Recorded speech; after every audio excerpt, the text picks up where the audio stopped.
Bueno, pues vamos a comenzar con la clase de hoy. Si llega alguien un poquito más tarde, bueno, pues que se reenganche por donde vayamos. Vale, hoy de lo que vamos a hablar es sobre la climatización de piscinas. La mayoría de vosotros es posible que no tengáis esto en el temario, con que si queréis podéis ir tomando notas mientras avanzamos, y si alguno quiere la presentación, pues que me la pida al finalizar la clase, bueno, que me la pida a través de la mensajería del campus. ¿Qué es lo que vamos a ver hoy? Bueno, pues vamos a ver la normativa que afecta a la climatización de piscinas. Vamos a ver, sobre todo vamos a centrarnos en el día de hoy en la climatización de piscinas cubiertas. Vale, otro día nos centraremos en la clasificación de piscinas al aire libre, pero hoy las que vamos a tratar son las cubiertas. Por lo tanto, veremos un esquema de una instalación cubierta. Veremos cómo calcular la demanda del vaso de la piscina, ¿vale? Lo que viene siendo todo el agua que vamos a tener en la piscina. A ver, un segundo. Todas las piscinas climatizadas tienen también sus vestuarios, por lo tanto tendremos que calcular también la demanda de agua caliente sanitaria. Sobre todo hoy vamos a ver estos 4 primeros pasos, que son unas 20 diapositivas. Os dejaré un caso práctico planteado para que trabajéis, para que me enviéis si queréis, y lo resolveremos no en la próxima clase, porque las clases de este mes ya están puestas, pero sí la primera clase del mes de octubre la dedicaremos a resolver este caso práctico planteado, ¿de acuerdo? Así que tenéis alrededor de unas 2 semanas para resolverlo, con que tiempo más que suficiente. Y una vez sepamos toda la demanda que tenemos, es decir, la demanda de la piscina más la demanda de las duchas, digamos, del agua caliente sanitaria, veremos cómo calcular los paneles necesarios, que lo haremos mediante el F-Chart. Estoy trabajando en una hoja de Excel que os facilitaré. De todas maneras, si queréis podéis ir pensándolo vosotros. ¿Cuál es la normativa que afecta a este tipo de instalaciones? Pues tendremos que tener en cuenta 2 normativas. El RITE, el Reglamento de Instalaciones Térmicas de Edificios, y el Código Técnico de la Edificación, en concreto su documento básico HE4. ¿Qué podemos sacar del RITE? Bueno, pues en la Instrucción Técnica 1 se establecen las siguientes pautas que afectan a los sistemas de calentamiento y climatización de instalaciones de piscinas cubiertas. Concretamente, la IT 1141.2 nos habla de la temperatura operativa y de la humedad relativa, y nos dice que debemos mantener la temperatura ambiente de los locales que albergan las piscinas climatizadas entre 1 y 2 grados por encima de la temperatura de la piscina. Esta temperatura de la piscina normalmente será en torno a los 25-26 grados. Y nos dice que el máximo de temperatura al que puede estar el lugar será 30 grados. Y nos dice que la humedad relativa del local se mantendrá siempre por debajo del 65%, para proteger los cerramientos de la formación de condensaciones. Dentro de la IT1, ¿qué más podemos leer acerca de piscinas climatizadas? Bien, pues en la IT 11432 podemos ver que la temperatura del agua estará comprendida entre 24 y 30 grados, según un poco el uso principal de la piscina. Ya os digo, normalmente se dimensiona para unos 25-26 grados, y nos dice que esta temperatura que nos permite el RITE será medida en el centro de la piscina y a unos 20 centímetros por debajo de la lámina de agua, ¿de acuerdo? Nos está diciendo el punto que tenemos que tomar como referencia de la temperatura de la piscina.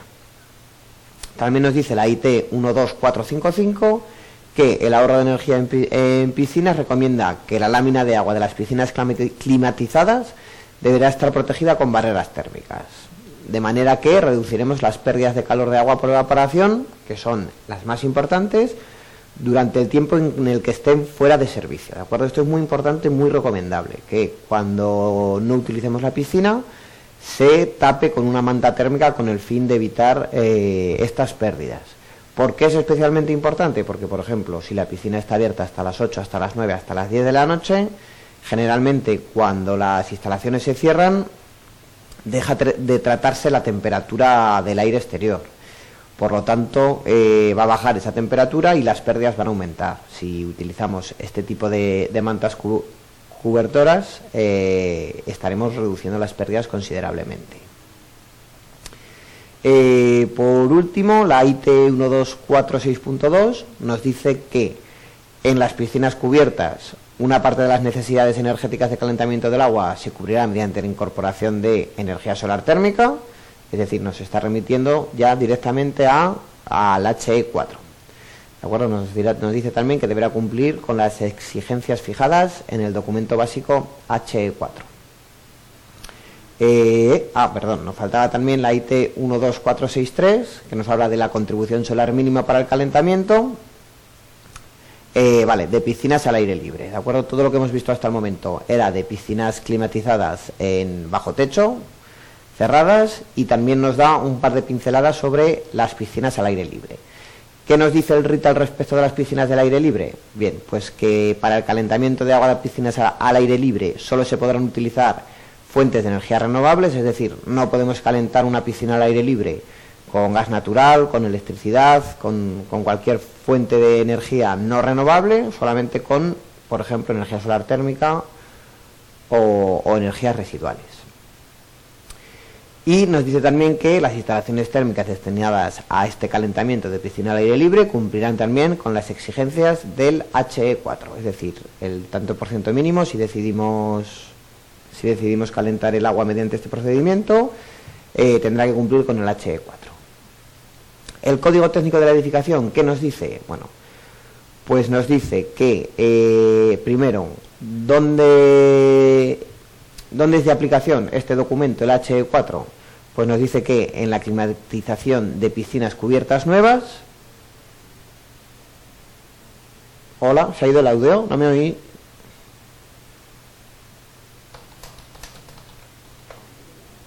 ¿Ya? Vale, perfecto.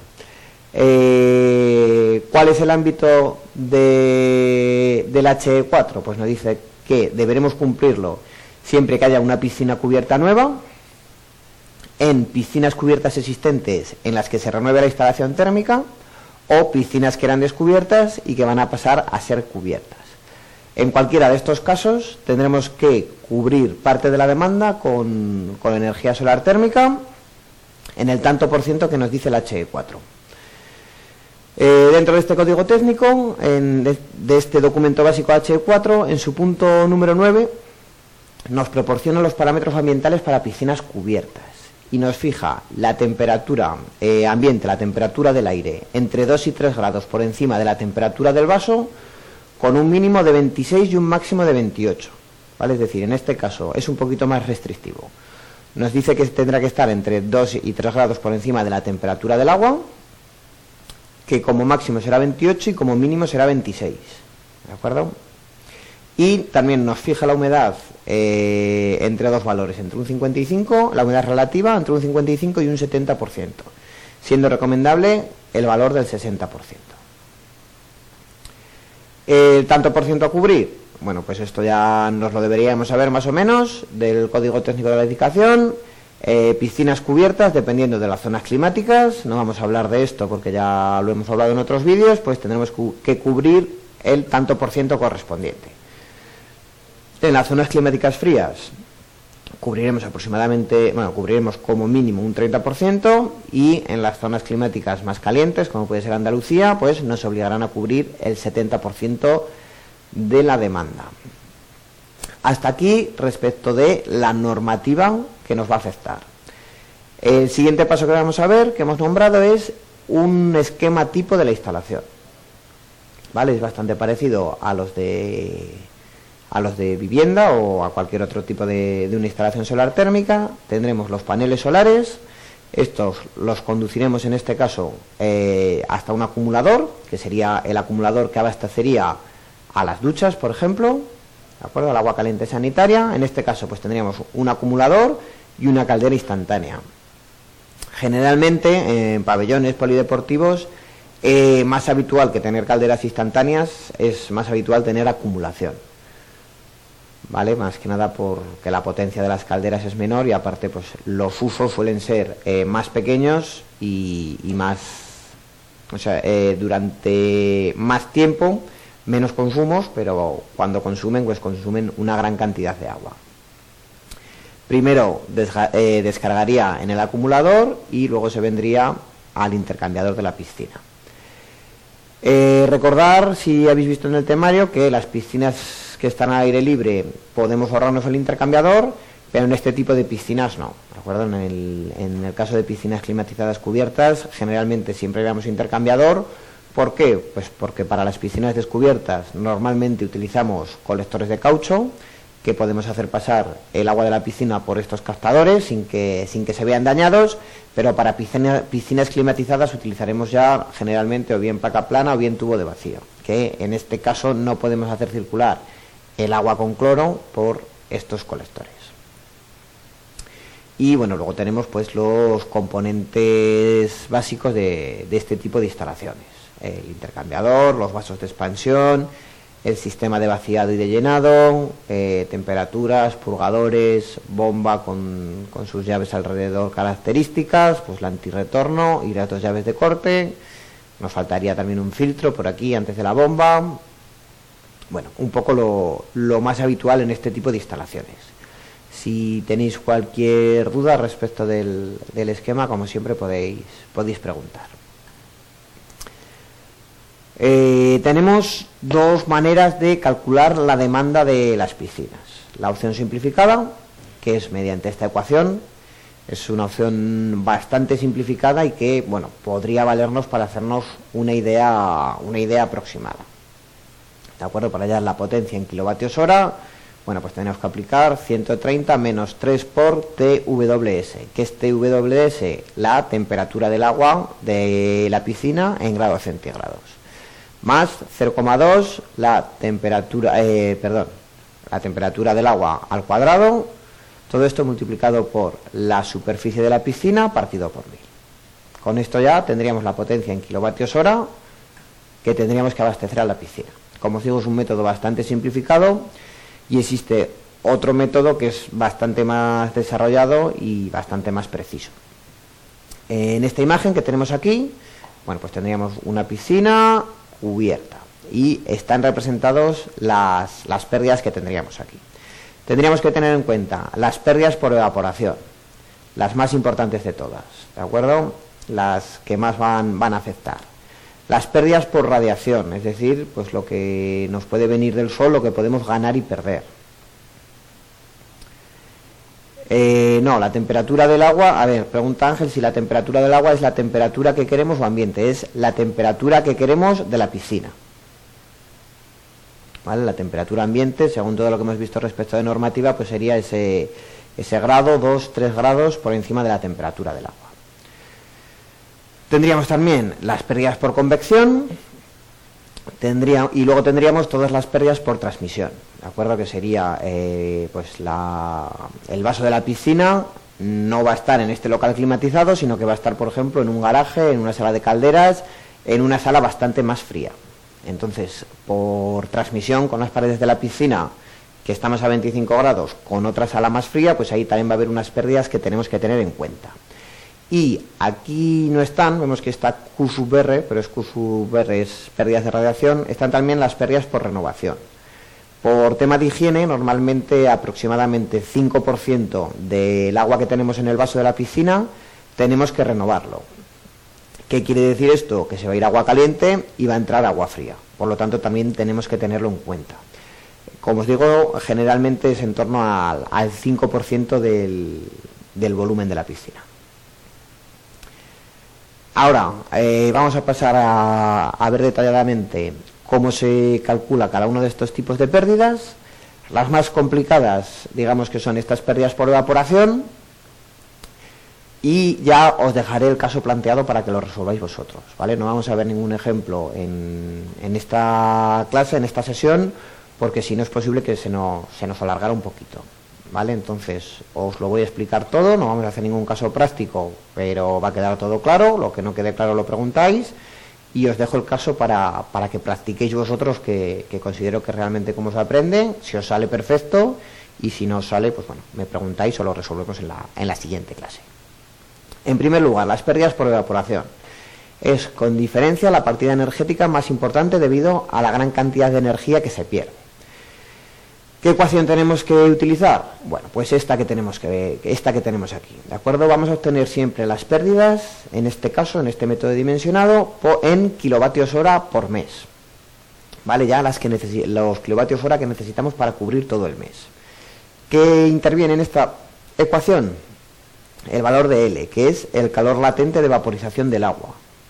540 kilocalorías partido por kilogramo. Fijaros que lo estamos cogiendo en kilocalorías, pero luego el resultado lo obtendremos en kilovatios hora. Tenemos que saber también el valor de MV, que es el caudal másico de vaporización, en kilogramos por hora también. Normalmente se obtiene a partir de la fórmula de Vernier. Ahora veremos la fórmula de Vernier, ¿de acuerdo? Y el número de días del mes. ¿Por qué dividimos? Bueno, 24, que es un valor constante, que serían las 24 horas del día, y este 860 que tenemos aquí, que no lo vemos reflejado aquí, es para pasar de estas kilocalorías a kilovatios. ¿Vale? Así ya de esta manera obtenemos el resultado final en kilovatios hora. De esta ecuación, ¿vale? Tendríamos el calor latente, que lo tenemos ya aquí, no tendríamos el valor de MV, tendríamos el valor de N, ya que es el número de días del mes, pues bueno, dependiendo para qué mes lo calcularíamos. No, N es el número de días y 24 son las 24 horas que tiene un día. ¿Vale? Así, de esa manera, hallamos los kilovatios por hora. ¿Vale? Por lo tanto, de esta ecuación solamente nos faltaría el valor del caudal másico. Normalmente, en este caso de energía solar térmica, vamos el método de fechar, que me imagino que ya conocéis, lo calculamos mes a mes. Por lo tanto, pondremos el número de días del mes. Si fuera un cálculo más general, sí, el valor de N podríamos utilizar 30 directamente. Vale, MV, ¿dónde estábamos? A partir de la fórmula de Vernier. ¿Cuál es la fórmula de Vernier? Esta que tenemos aquí.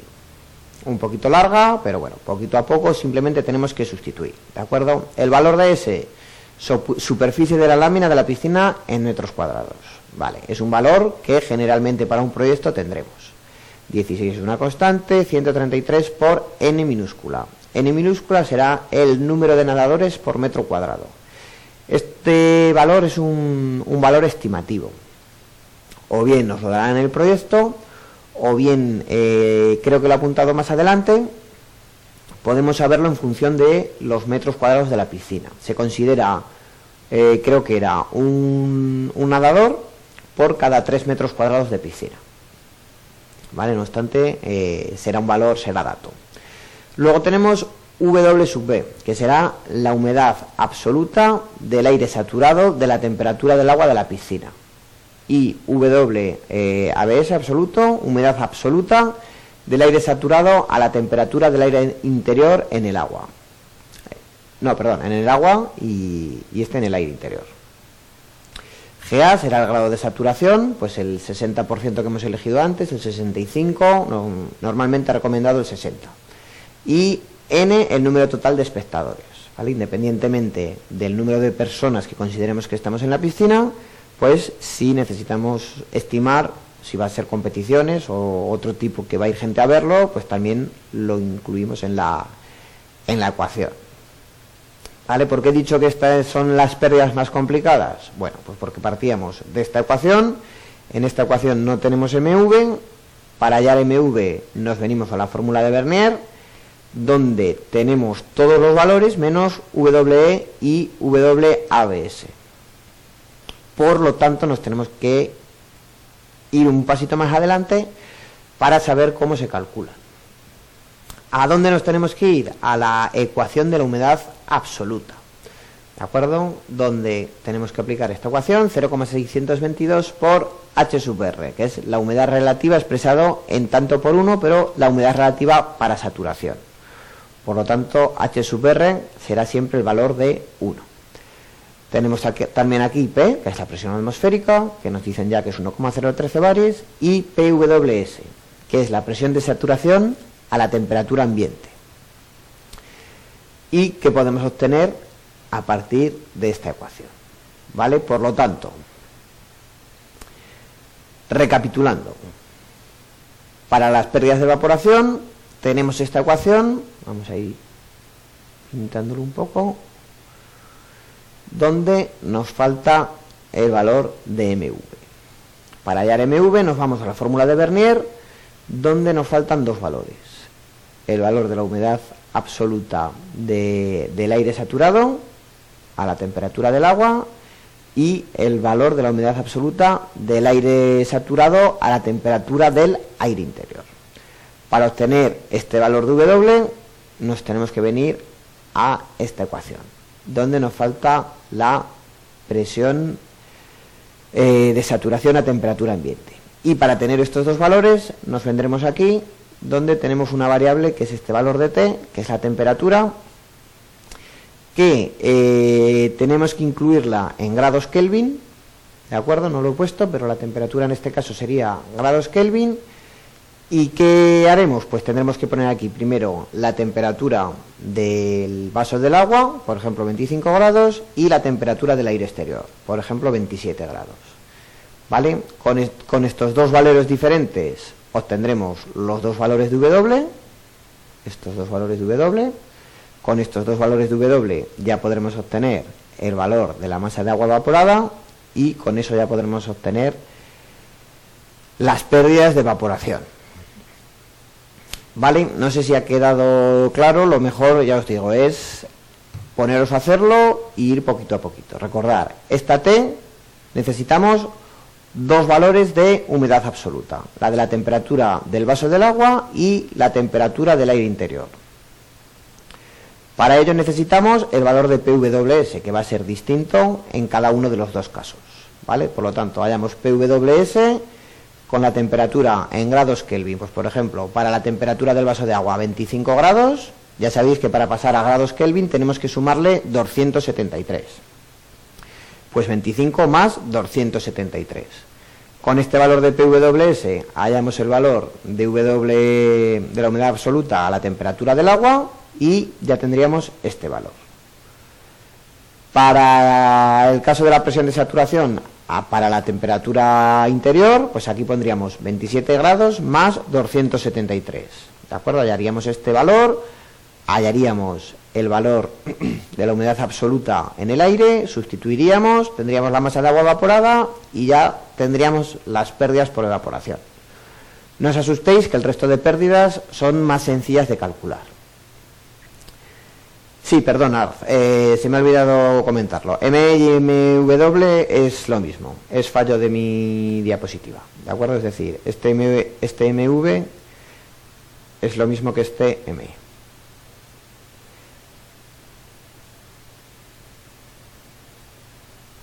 ¿Vale? ¿Está claro? ¿Os habéis perdido? ¿Me seguís? Ya os digo, parece un poquito más complicado, pero es aplicar las ecuaciones. Ya tendríamos las pérdidas por evaporación. Ahora vendrían las pérdidas por convección. El E de la última ecuación, ¿qué significa? Nos pregunta Adam. Es E elevado a esto, ¿de acuerdo? Es con la calculadora, tenéis una función, no es un valor, sino el exponente de ese valor. Pérdidas por convección, lo mismo, aplicar la siguiente ecuación. Sería H, que es el coeficiente convectivo de la lámina superior de la piscina, y que ya nos dicen que lo consideramos un valor de 4,6 vatios partido por metro cuadrado por grado centígrado en piscinas cubiertas. Por lo tanto, el valor de H ya lo tenemos. La superficie de la piscina en metros cuadrados, de acuerdo, será un dato de proyecto, multiplicado por la diferencia entre la temperatura de agua y la temperatura de aire, por 24 y por N, para obtener el valor en kilovatios hora, y dividido por 1000. Muchas veces, tanto en estas pérdidas por convección como en las pérdidas por radiación, hay una pequeña duda de qué temperatura del aire tomar.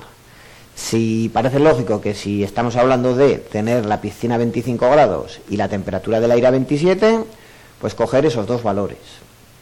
¿De acuerdo? ¿Qué ocurre? Que durante la noche, mientras la piscina está cerrada, no se está manteniendo esa temperatura de 27 grados. ¿Vale? Por lo tanto, la temperatura del aire muchas veces recomiendan coger una media ponderada, ¿de acuerdo? Que sería la media, la suma de la temperatura exterior más la temperatura interior. Por ejemplo, la temperatura exterior, pues en el mes de marzo en Zaragoza tenéis las tablas donde podéis ver la temperatura en todos los meses, la temperatura mínima. La temperatura interior sería 27 y dividido por 2, ¿de acuerdo? Y considerar esta temperatura de aire por el hecho de considerar que la piscina, que esos 27 grados no van a estar las 24 horas, sino que va a estar pues aproximadamente unas 12 horas. ¿De acuerdo? Digamos que esto es un cálculo más conservador y en el que vamos a necesitar cubrir más energía, pero que se asemeja un poco más a la realidad. ¿Este dato de QR sale negativo? Depende. Este dato de QR sale negativo si consideramos la temperatura de aire 27 grados. Si consideramos que la piscina siempre va a estar a 27 grados. ¿Vale? Si consideramos la temperatura del aire como una media ponderada, en ese caso no sale negativo. Si saliera negativo, pues lo que querría decir es que no tenemos pérdidas sino ganancias, porque tenemos el agua a 25 grados, la temperatura del aire a 27, por lo tanto estaríamos teniendo ganancias y podríamos o considerarlo como positivo o directamente no considerarlo. Si usamos esta temperatura del aire, nos va a salir menor de 25, por lo tanto el valor no dará positivo. Vale, en este caso tenemos ya todos los valores, ¿vale? Lo único que no tendríamos sería la temperatura del aire, pero podemos hallarlo mediante esta fórmula. El criterio general, pérdidas por radiación, ¿vale? Ya tenemos evaporación, convección y ahora vamos a ver radiación. En este caso es lo mismo que antes, ¿de acuerdo? Tenemos temperatura del agua, tenemos temperatura del aire, la temperatura del aire consideramos una media ponderada. ¿Valores que necesitamos? Bueno, pues aquí tendríamos el coeficiente de Stefan-Boltzmann, que es 5,67 por 10 elevado a la menos 8, ¿de acuerdo? Este menos 8 tendría que estar elevado en el 10. El valor de la emitancia de la superficie del vaso, que se considera 0,095, la superficie de la piscina, temperatura del agua, temperatura del aire y números de días del mes. Las pérdidas por transmisión, ¿de qué va a depender? Pues bueno, de ese coeficiente de transmisión de las paredes de la piscina, ¿de acuerdo? Las pérdidas de transmisión serán igual al valor de la conductividad térmica de la pared, el valor del área de la piscina, en este caso es temperatura del agua, ¿vale? De los 25 grados que estamos hablando todo el rato, menos la temperatura de la sala con la que está en contacto las paredes de la piscina, ¿vale? Ya os he comentado antes que normalmente pues puede ser un sótano, una sala de calderas, lo que sea. Si no tenemos ese dato de esa temperatura, se puede estimar 15 grados, ¿vale? Si nosotros sabemos que la sala en la que están las paredes de la piscina es de 18 grados, pues en lugar de 15 pondríamos 18. Lo que pasa es que es un valor que normalmente no se sabe. Y n, pues el valor de los números del día del mes. Y por último tendríamos las pérdidas por renovación. Como os he comentado antes, se considera aproximadamente un 5% de todo el volumen, ¿de acuerdo? De ahí este 0,05, el volumen de la piscina en metros cúbicos, la densidad del agua, el calor específico y la diferencia entre la temperatura del vaso y la temperatura de red. La temperatura del vaso 25 grados, la temperatura de red tendríamos que mirarlo en tablas, temperatura de red de la localidad en la que nos encontremos en el mes en el que nos encontremos. A ver, pregunta Manuel Jesús, área en este caso sería el perímetro en transmisión. A ver, un momento. Superficie del fondo y de las paredes laterales de la piscina en metros cuadrados. Área en este caso sería el perímetro por la altura de las paredes de la piscina más el área del fondo, ¿no? Exacto. O sea, digamos que más bien haríamos, en lugar del área de la tapa del rectángulo, que tendríamos que mirar, el área de todas las paredes que estuvieran en contacto con esta sala. ¿De acuerdo? No solamente la de abajo, sino también las paredes laterales.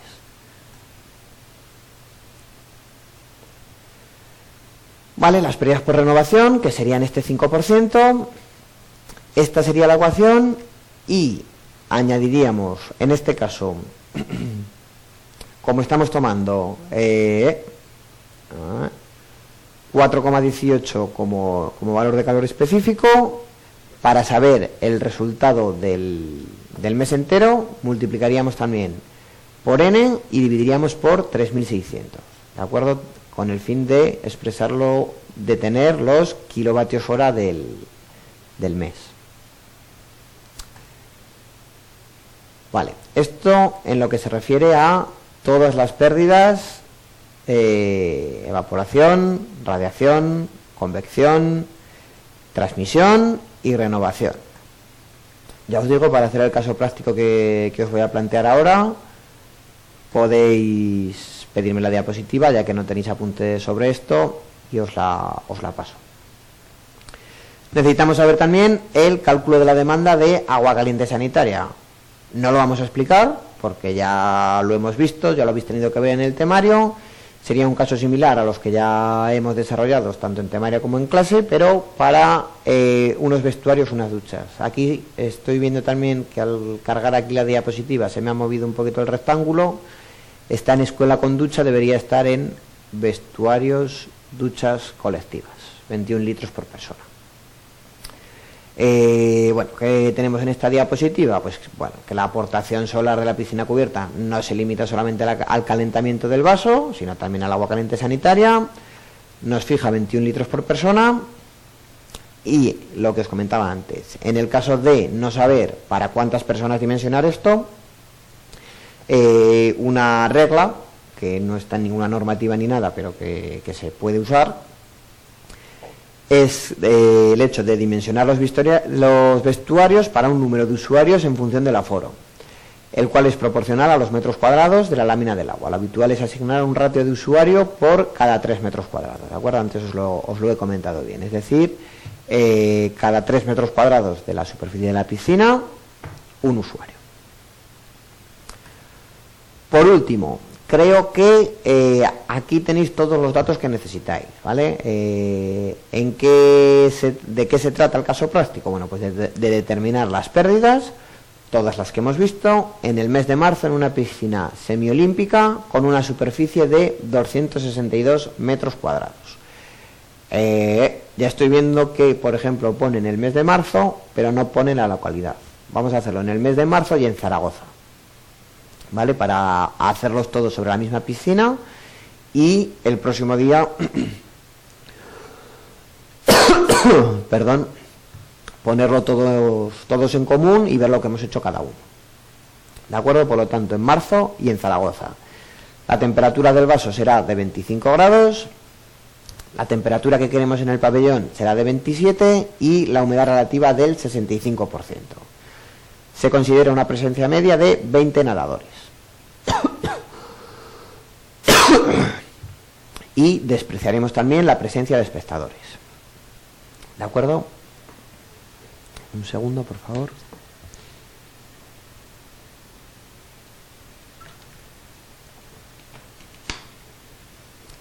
Los datos que necesitáis, como densidad del agua o constantes, los tenéis todos en la diapositiva. ¿De acuerdo? Pues los 1000 kilogramos metro cúbico de la densidad, el valor del calor específico, los datos que necesitéis de temperatura de red o temperatura ambiente.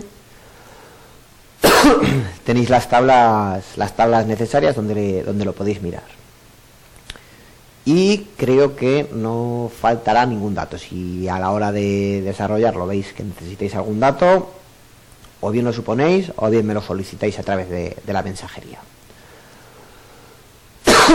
No sé si tenéis alguna duda al respecto.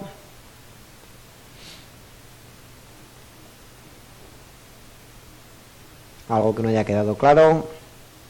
Algo sobre el ejercicio.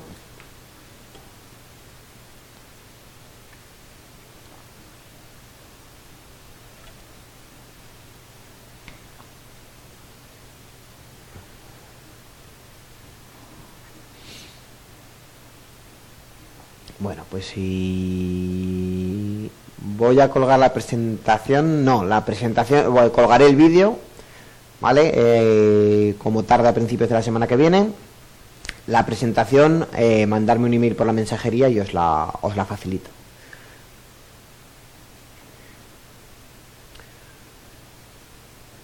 Bueno, pues os reto a que resolváis el ejercicio. Cualquier cosa me decís y ya os digo, ¿vale? Queda pendiente para la primera clase del mes de octubre resolver este ejercicio. Bueno, pues un saludo y hasta, bueno, mañana los que vengáis y si no, hasta la próxima clase de energía solar térmica, ¿de acuerdo? Hasta la próxima.